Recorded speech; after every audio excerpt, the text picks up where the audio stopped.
Llegamos al capítulo 8 del libro de Romanos, capítulo 8 del libro de Romanos.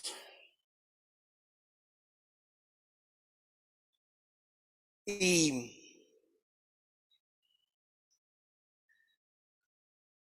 creo que hay más libros escritos sobre el capítulo 8 del libro de Romanos que un montón de cosas más. Obviamente hoy voy a hacer una introducción al capítulo 8, porque el capítulo 8 hay que agarrarlo con pinzas todo, porque el capítulo 8 nos enseña muchas cosas, hermanos.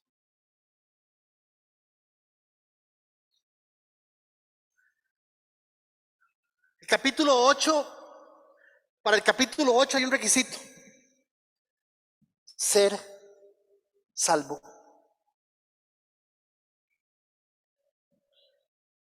Y por esa razón, cuando analizamos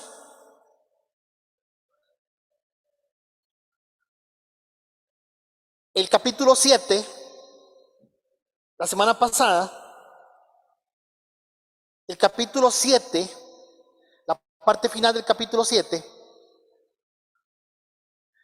nos empieza a mostrar cosas que esencialmente, por ejemplo, el verso 16 en el capítulo 7 dice: y si lo que no quiero, esto hago, apruebo que la ley es buena, de manera que ya no soy yo quien hace aquello, sino el pecado que está en mí. Yo sé que en mí esto es mi carne, no habita el bien. Pablo está explicando de que somos gente en nosotros, en esta naturaleza. Hoy en la mañana me llamaron para decirme que una persona en algún lugar, en algún punto ahí, parece que abusó de una niña, y la primera pregunta que uno se le viene a la cabeza, lo primero que uno le dicen es, a mí me dicen que a Alan Esteban lo vieron y que le estaba rompiendo los dientes a alguien. Yo digo, Alan Esteban es arrancadísimo, arrancadísimo.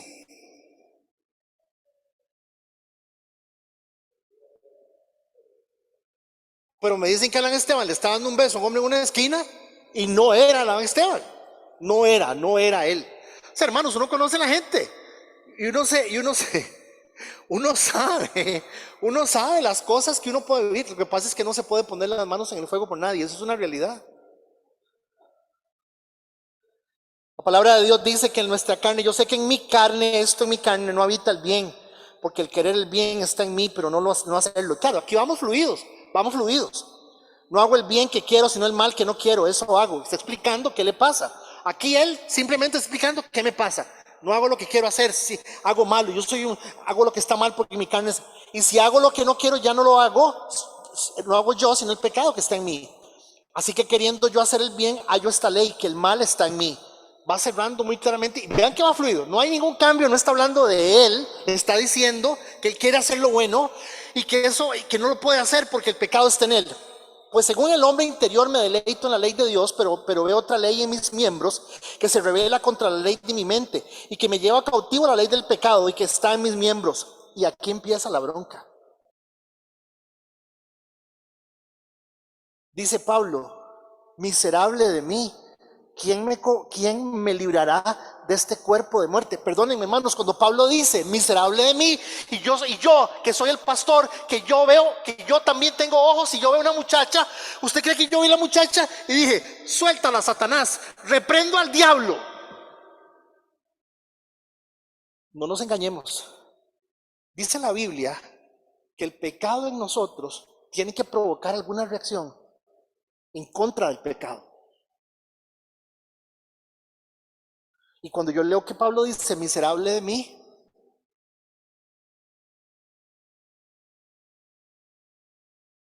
yo empiezo la evaluación conmigo. ¿Quién me librará de este cuerpo de muerte? Gracias doy a Dios por Jesucristo.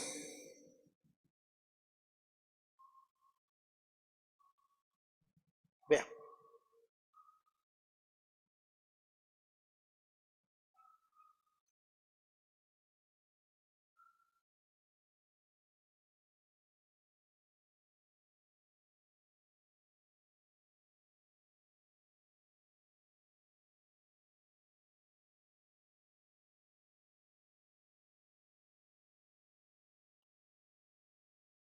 Verso 15. No me entiendo, dice Pablo. Yo no me entiendo. Entonces, hermanos, cuando Pablo dice yo no me entiendo, yo la pregunta que me hago es, yo no tengo ninguna confusión en la cabeza.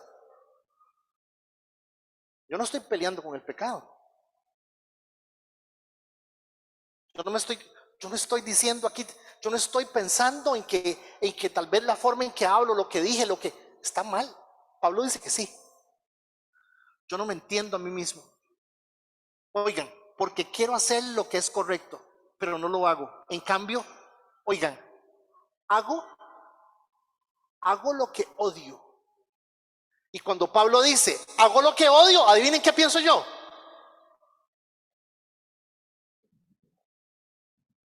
Realmente lo odio.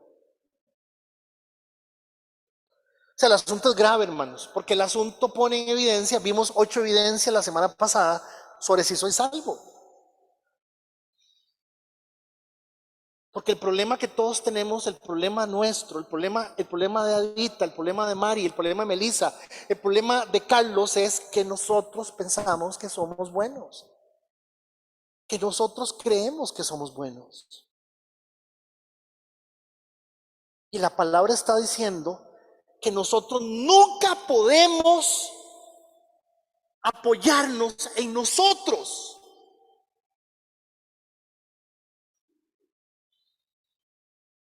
Porque nos vamos a llevar un costalazo.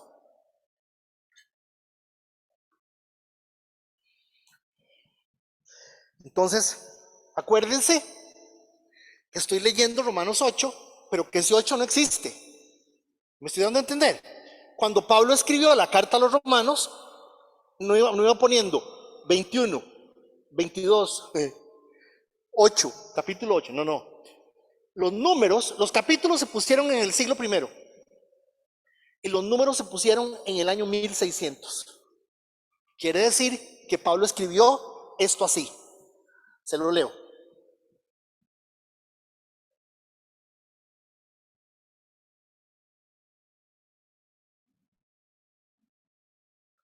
Pablo escribió esto así. Soy un pobre desgraciado. ¿Quién me librará de este cuerpo de muerte? ¿Quién me librará de esta vida dominada por el pecado y la muerte? Siguiente oración, verso 25, para que me entiendan. Gracias a Dios la respuesta está en Jesucristo nuestro Señor. Así que ya ven en mi mente, la verdad quiero obedecer la ley de Dios. Pero a causa de mi naturaleza pecaminosa, soy esclavo del pecado. El 8, no está el número 8, acuérdense de eso, es una sola idea, pero claro, yo no estoy diciendo que esto está mal, esto es una maravilla y el que hizo esto es un experto, porque nos ayuda a ubicarnos, pero la idea no podemos perderla. Él dice, mi naturaleza pecaminosa, soy esclavo del pecado. Pone un punto, eso sí, la puntuación sí está, más que es griego.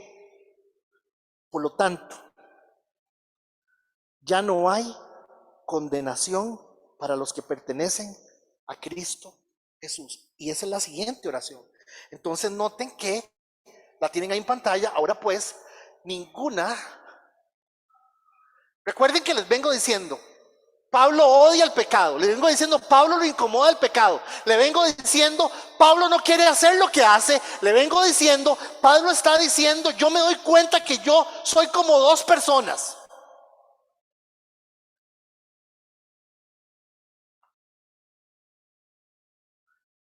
Eso es lo que Pablo viene diciendo. Viene reconociendo lo que él está viviendo. Yo les dije a ustedes aquí, ¿a usted le pasa eso?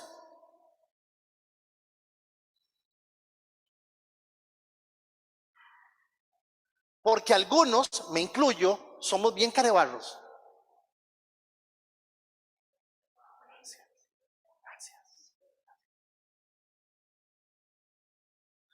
Entonces, noten la excelencia y la maravilla de la fluidez del pensamiento. Esto no lo pudo haber escrito un hombre. Esto lo escribe Dios a través de un hombre. ¿Por qué? Porque así que nos tiró al suelo y no valemos un 5. ¿Qué nos dice? Ahora, ninguna Esos son los efectos especiales para que haga caso. Pele el ojo, ¿va? Por Dios, qué calor. Voy a tener que bañarme los domingos. Vamos, ninguna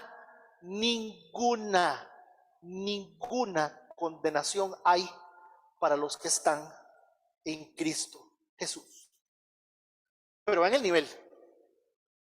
Vean el nivel. Primero pone la condición y dice: ninguna condenación hay para los que están inscritos en Cristo Jesús.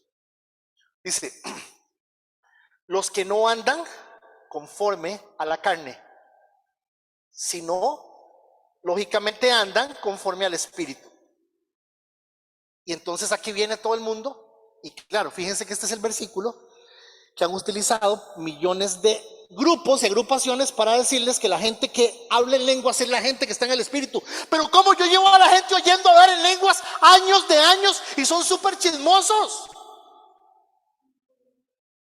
Tienen un don de lenguas, pero lo extraño es que les cuadra el chisme y la murmuración. Lo raro de los dones de lenguas de hoy es que la gente tiene don de lenguas, pero no tiene interpretación. Y el capítulo 14 del libro de Corintios dice que si no hay intérprete, cállese.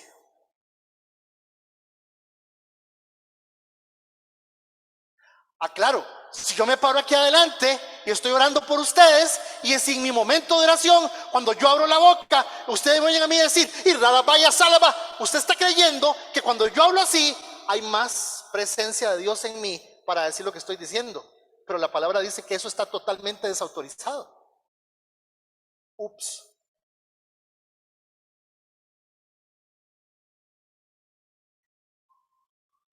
Y es muy peligroso. Por eso es que una primera pregunta: ninguna condenación hay para los que están en Cristo Jesús. Pero estamos hablando de que estamos en el Señor, pero dice: odio lo que hago.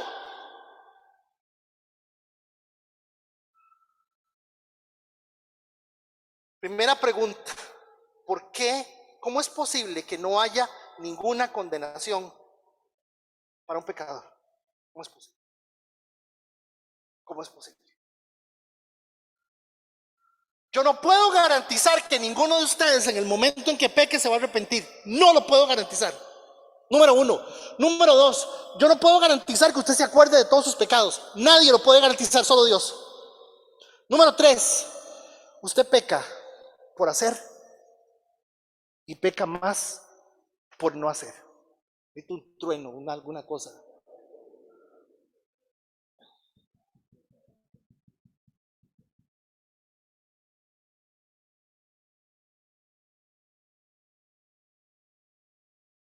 Número tres, yo no sé con qué frecuencia usted entiende que usted y yo dependemos completamente de Dios, absolutamente de Él. Y que aunque usted no sea fiel, Él es fiel. Que aunque usted no esté pensando en Él, Él está pensando en usted. Es más, esto está tan organizado, que Dios sabe lo que somos y cómo hacemos las cosas, que Él está constantemente protegiéndonos y cuidándonos hasta de las cosas que nosotros ni siquiera pedimos que nos protejan, nos cuide. Nosotros no le pedimos a Dios perdón para ser buenos, le pedimos a Dios perdón para que nosotros podamos seguir perseverando en el camino en el cual fuimos llamados como hijos de Dios. Dios no necesita que le digamos: ayer vi una muchacha y la vi feo, ayer me cogí una plata, ayer mentí, ayer le menté la madre a un desgraciado que se me metió. Dios no necesita que usted le esté dando un recuento exacto de sus pecados, simplemente que usted le esté diciendo a Él: yo necesito de usted, y por eso es que yo le confieso lo que yo soy, y abro mi boca y le digo que lo que yo estoy haciendo lo reconozco como malo. ¿Usted sabe por qué? Porque no hay cosa que más odie Dios de una persona. Odia. Se llama orgullo. Y cuando una persona dice: este muñeco, yo no mato, pero una cucaracha. Entonces, segunda pregunta: ¿qué significa andar conforme a la carne y no conforme al Espíritu, sin hacer ese montón de cosas que llevamos años haciendo y que no han servido de nada.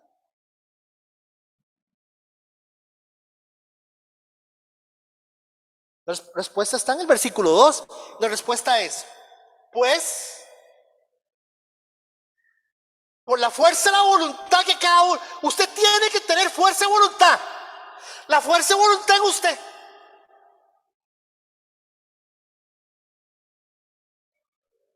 ¿Estoy leyendo bien? No. Usted es un emprendedor, un luchador. Usted ya fue llamado a conquistar, a ser un rey. Ahí dice eso. No, ahí dice que usted va a estar y a caminar en el Espíritu por medio de la ley del Espíritu de vida. Díganme amén, por favor, por las buenas. Gracias. El Antiguo Testamento nos demuestra que no sirve la buena voluntad y las buenas intenciones. El Antiguo Testamento nos muestra que el infierno está lleno de gente que es bien portada, pero mala por dentro.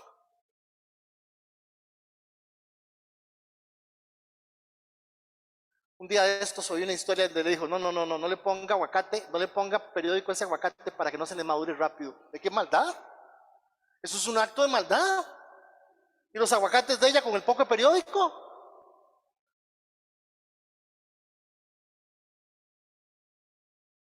Eso es maldad, hermanos.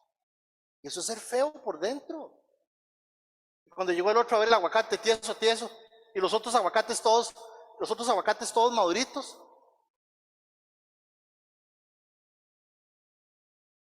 Si el Señor viniera, se la lleva el pisuicas por mala.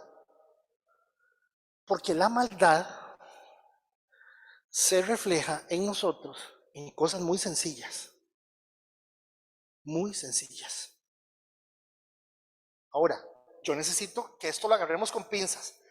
Porque ya les dije, ninguna condenación hay. La palabra condenación ya la vamos a trabajar. Vamos a desmenuzar el texto. Necesito desmenuzar el texto porque dice ninguna condenación. Ya entendimos, los hijos de Dios, capítulo 7, ¿somos o no somos hijos de Dios?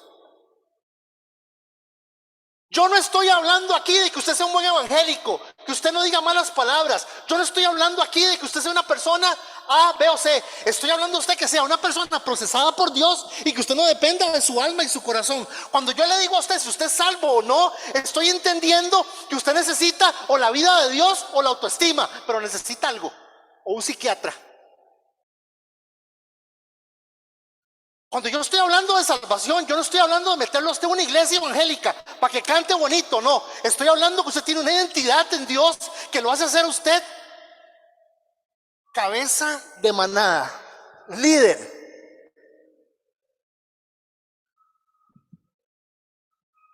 Influencia.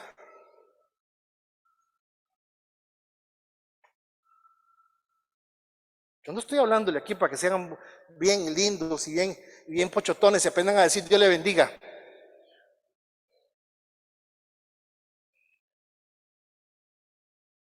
Cuando yo estoy hablando de la gente salva, le estoy hablando de gente que está siendo procesada por la palabra de Dios y el Espíritu Santo. Y la gente que está siendo procesada por la palabra de Dios y por el Espíritu Santo son personas que están viviendo una realidad de vida donde su corazón no gobierna. Gobierna la palabra y Dios.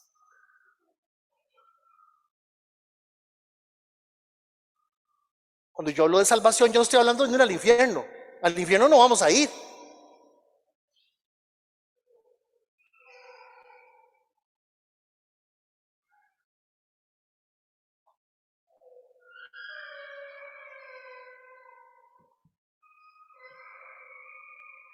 Cuando yo hablo de salvación, estoy hablando de que en esa conversación donde hay cocas y tragos, y usted se toma un trago, o se toma una coca, no sé, y están hablando de todo el mal y el daño que le ha pasado a la otra persona, Dios la puso usted ahí, en ese momento, para que usted abra la boca, y usted le diga qué terrible es una persona sin Dios.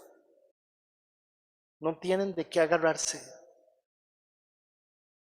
Maureen la operaron ayer en la mañana, y Maureen Barahona, y, y le fue muy bien, pero estaba muy asustada, estaba muy asustada.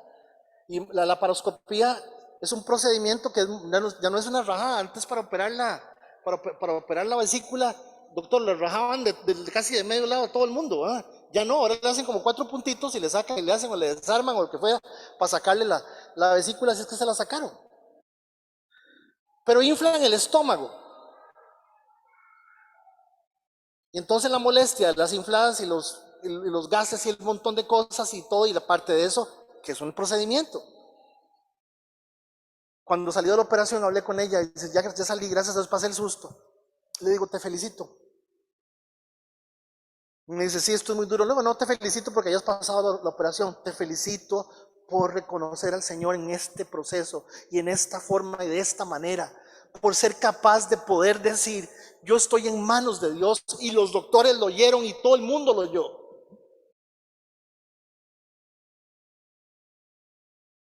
Dijo don Antonio Ávila, si me despierto aquí, estoy en el México, y si me despierto allá, estoy con el Señor. ¿Cuál es el problema?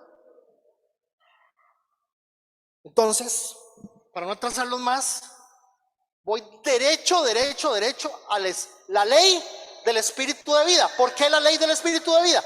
Porque cuando hablamos del Espíritu Santo, todo el mundo tiene pensamientos diferentes del Espíritu Santo. Y el Espíritu Santo, hasta existen oraciones y cosas al Espíritu Santo. Hay una iglesia, una congregación, para no decir iglesia, aquí en Costa Rica, que se llama Oración Fuerte al Espíritu Santo.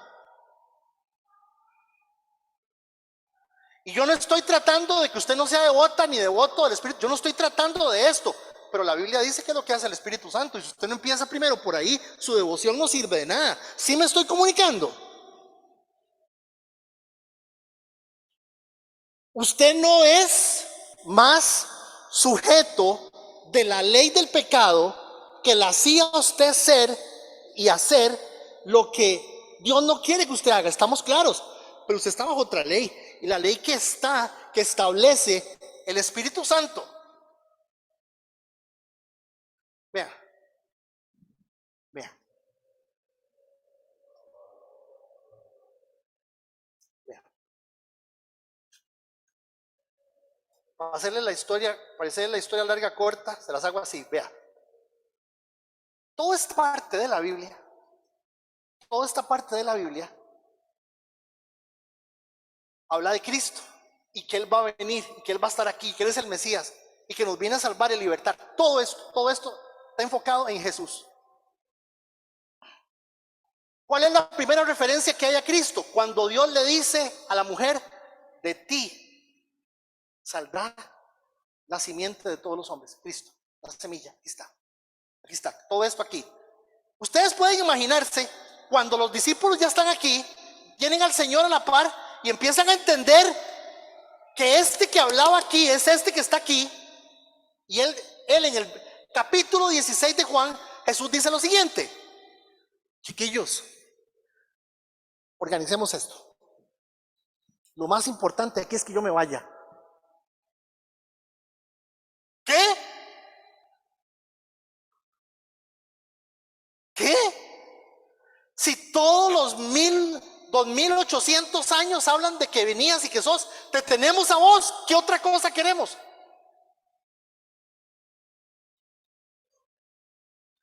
No. Si yo me voy, les mando el Espíritu Santo. Y el Espíritu Santo viene a trabajar con cada uno de ustedes. Pero el Espíritu Santo tiene que estar aquí, pero no viene hasta que yo me voy. ¿Usted sabe lo que es decirle a los apóstoles eso? ¿Quién más iba a querer que se fuera? Si estaba Jesús, llevan 3000 y pico de años esperando al Mesías. Y lo están viendo, lo tienen de frente y el Mesías les dice que hay algo más. Bueno, ¿por qué hay algo más? Porque tenemos la obra de la Trinidad. Nosotros creemos en la Trinidad. Y la Trinidad nos enseña que cada uno de los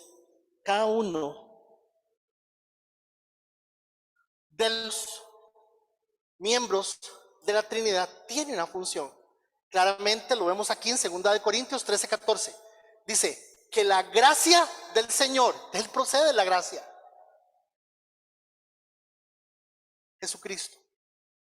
Que el amor de Dios, de Él procede el amor. Pero dice que la comunión procede del Espíritu. ¿Me están viendo conmigo? 3 ocupaciones diferentes. Nótelo, 3 ocupaciones diferentes, el mismo Dios, 3 divinas personas. Uno nos da su gracia, otro su amor y el otro la comunión.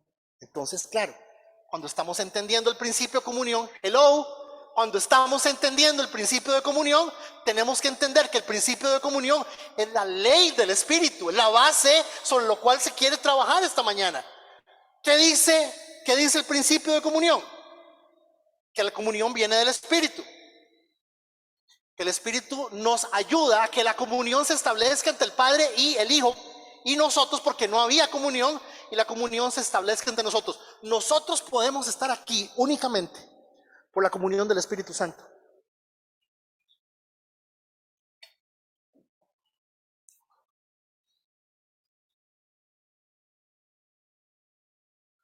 ¿Cómo hace el Espíritu Santo eso? ¿Cómo trabaja esa ley? Número 1, capítulo 14, versículo 26 del libro de Juan. Dice, principio número 1 de la ley del Espíritu. Principio número 1 del principio de comunión. La claridad de las cosas está en el consuelo del Espíritu. Consolador no es que Él le golpea la espalda y dice, nada va a pasar, todo va a estar bien. No.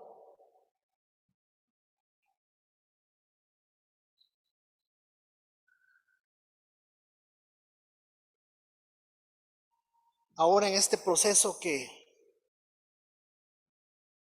están pasando los Ávila con el papá, Paola me dijo algo. Me decía, Fede, ¿de dónde saco yo esta paz? ¿De dónde saco yo esta claridad de las cosas? Por medio del Consolador. A ver, la consolación, según la Biblia, no es emocional. Quítese eso de la cabeza, según la Biblia. La consolación, según la Biblia, es la oportunidad que Dios nos da para poder entender la vida. ¿Me estoy comunicando?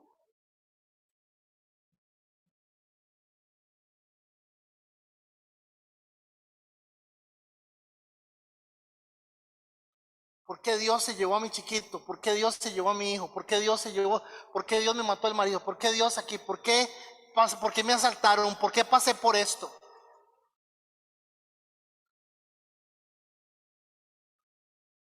Hace unos días hablando con Alan Esteban, me decía Alan Esteban, solo entendí después de 2 años lo que Dios quería que entendiera, porque yo no conseguía trabajo.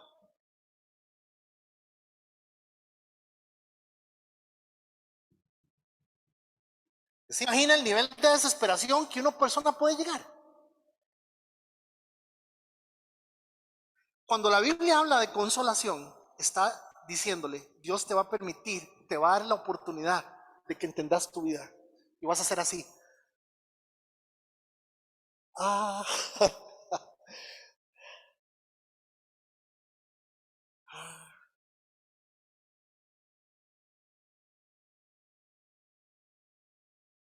cuando hablé con una persona que tuvo un chiquito síndrome de Down, que en algún momento estuvo asistiendo aquí, dice que los primeros 6 meses fueron horribles para ella. Ella no entendió por qué razón le nació una chiquita con síndrome de Down. Pero un día hablé con ella y me dice, esta chiquita nació así, pero no es por ella, es por mí.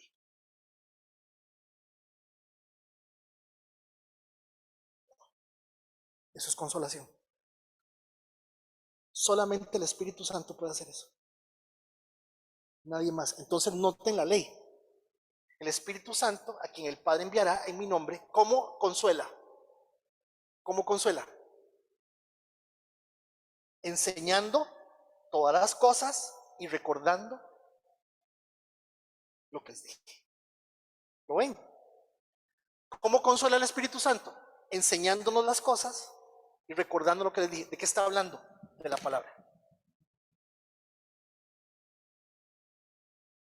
Federico, usted estaba diciendo que el Espíritu Santo no le importa nuestro dolor, no le importa nuestro sufrimiento.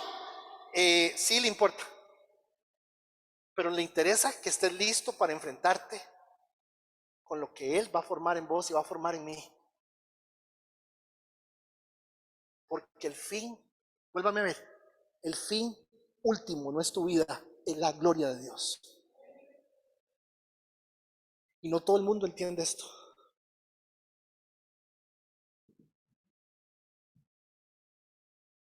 No todo el mundo lo entiende. El fin no es tu sanidad,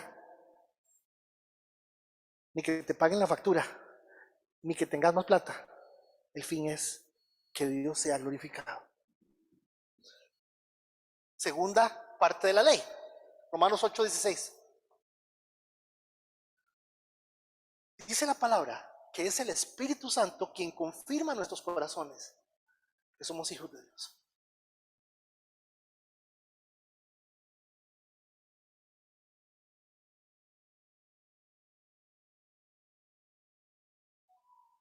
Somos hijos de Dios.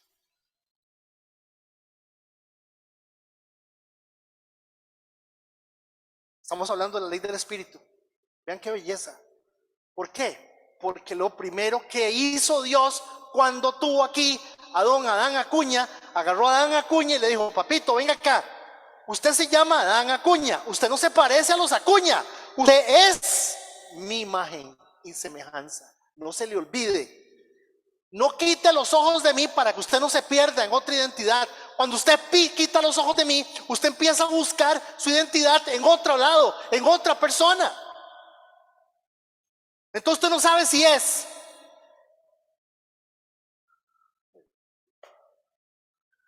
Es que me da cólera. Chiquito tirando a chiquita o chiquito tirando a jirafa. Por favor, o sea.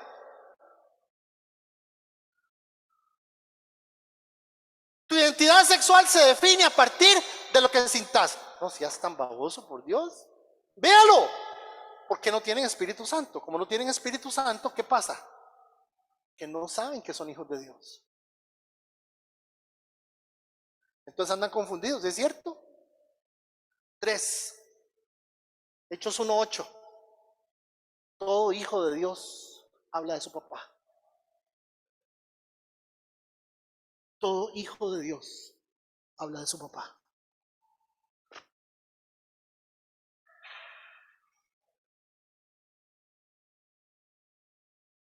Pero cuando venga el Espíritu Santo sobre ustedes, recibirán poder y serán mis testigos en cualquier parte que estén. Todo hijo de Dios habla de su papá. Estoy hablando de la ley del Espíritu. Efesios 1:13.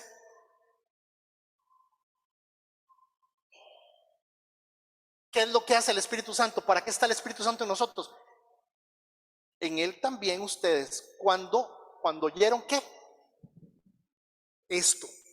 No a Federico, esto que está aquí. Cuando oyeron el mensaje de la verdad, el evangelio que les trajo la salvación y lo creyeron, fueron marcados con el sello que es el Espíritu Santo prometido. ¿Quién recibe el Espíritu Santo? El que cree en el evangelio, el que cree en la verdad del mensaje. ¿Usted sabe por qué está diciendo esto? Porque cuando usted empieza a creer en lo de Dios, usted deja de creer en lo que usted cree, se llame como se llame. Característica número 1 de todo hijo de Dios: no confía en sus propios pensamientos, no puede.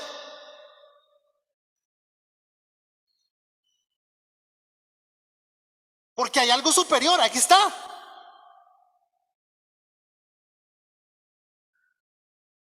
(8:26) Romanos. Bellísimo, ese texto es bellísimo. Asimismo en nuestra debilidad, asimismo en nuestra debilidad. Atención con la palabra debilidad.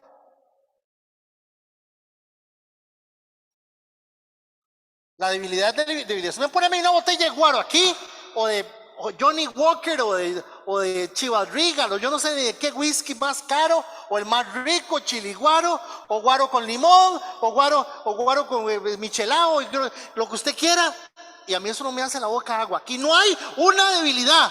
Tenga cuidado con esas cosas, porque la palabra de Dios dice que es con la debilidad con lo que el Señor trabaja. Pero hay otras cosas que sí son una debilidad en mí. El problema no es ese, las reconozco. Se me cae. Asimismo, en nuestra debilidad, el Espíritu acude a ayudarnos. ¿En qué?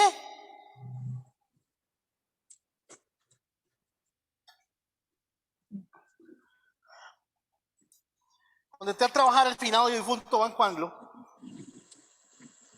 a los pocos años, a 2 años y pico, me ascendieron a un puesto que se llamaba puesto corporativo. Solo atendía empresas. Hacía lo mismo que hacían los oficinistas, pero con las empresas.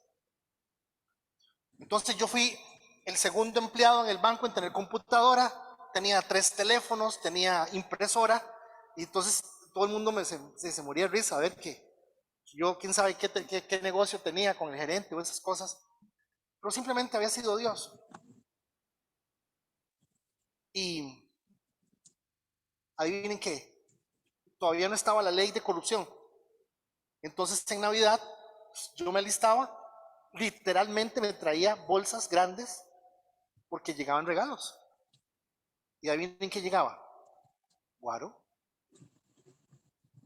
cajas de guaro. Me regalaban de todo, electrodomésticos, lapiceros, pero lo que más mandan es guaro.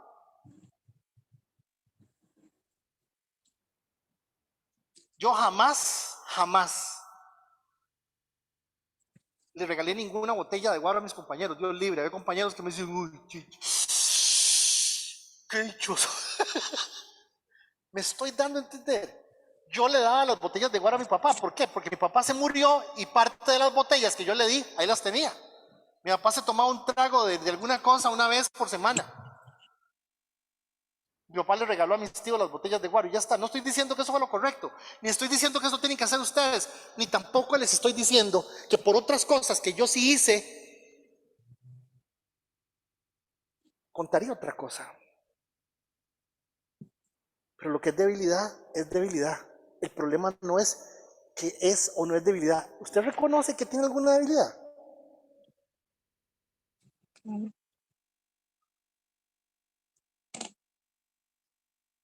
Hermanos, esto es para quedarnos ahí el resto del día. No sabemos qué pedir, pero el Espíritu mismo intercede por nosotros con gemidos que no pueden expresarse. El Espíritu Santo nos enseña a procesar aquello que de alguna forma dice, Señor, ¿qué voy a hacer? Yo soy así. Es la actitud que yo asumo y yo tomo. Está mal.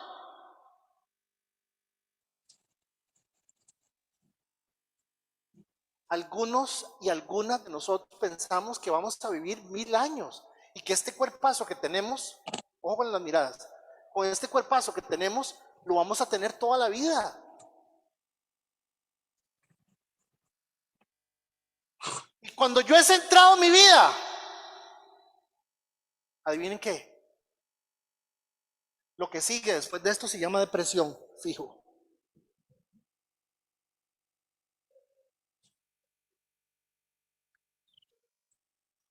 Oh, vas a morir como doña Yaya, vas a morir como doña Yaya con 95 años y con aquellas tenis que parecen una bola de fútbol, ¿usted me entiende?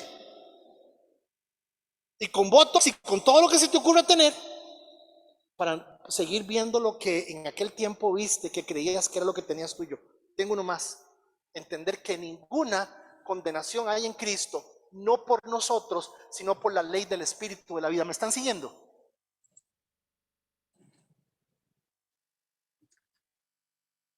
Dejémoslo aquí. Ninguna condenación. Pero no es porque seamos mejores, es porque el Señor, tenemos un sumo sacerdote que se compadece de nosotros, porque Él también fue tentado en absolutamente todo. Y Él sabe quién es Judith, Él sabe quién es Ronald, Él sabe quién es Gravin Gerardo, y que detrás de la ropa que andamos y la carita que tenemos y los bonitos que nos vemos por venir a la iglesia, Él nos ama, y ese es a quien Él ama verdaderamente. Por eso es que ninguna condenación, ninguna, hay para los que caminan. Ya le expliqué qué es caminar. Los que caminan en el Espíritu. Oigan esto. Si no me entendió, resúmalo aquí. El Padre nos escoge, el Hijo nos salva y el Espíritu nos forma. ¿Ven la diferencia? Si todavía le quedó duda, el Padre inicia nuestra salvación, el Hijo ratifica nuestra salvación y el Espíritu comunica nuestra salvación. Vea.